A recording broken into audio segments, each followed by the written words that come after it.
Last night I dreamed I was sitting in our family room upstairs.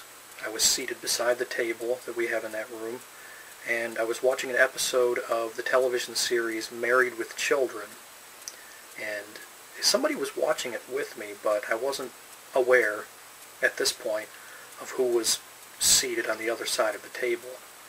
So I'm watching this episode, and in this episode, which doesn't exist by the way, Al decides to take up painting as a hobby.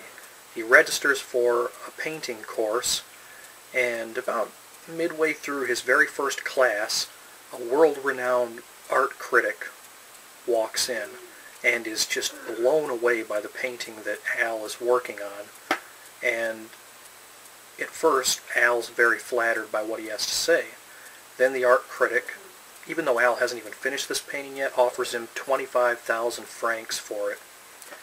And then, when Al hears, the currency francs, then all of a sudden his hyper-Americanism and just, his feeling that he is supposed to despise all things French just kind of kicks in, and he says to the art critic, says, "Keep your lousy, worthless francs and get out of here, you frog." And the guy does. And at that point I looked over to my right, and I realized I was watching this episode with deceased author J.D. Salinger, again in a wonderful wool suit. And he was very quiet. He looked like he was just in a very reflective mood. And I said to him, you wrote a short story called A Boy in France. What do you think of France? I've never been there. And when I mentioned France, his eyebrows furrowed. He stared at the carpet. It really looked like I'd opened a can of worms here. I shouldn't have.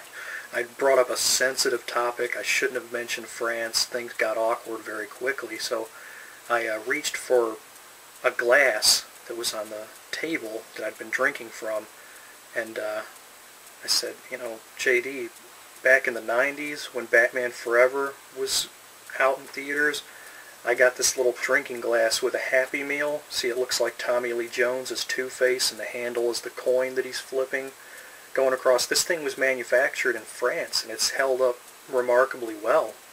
It's very detailed. You can see it's exceptionally crafted. And he didn't say anything. Things were getting even more awkward, and thankfully my alarm clock spared me from any further embarrassment.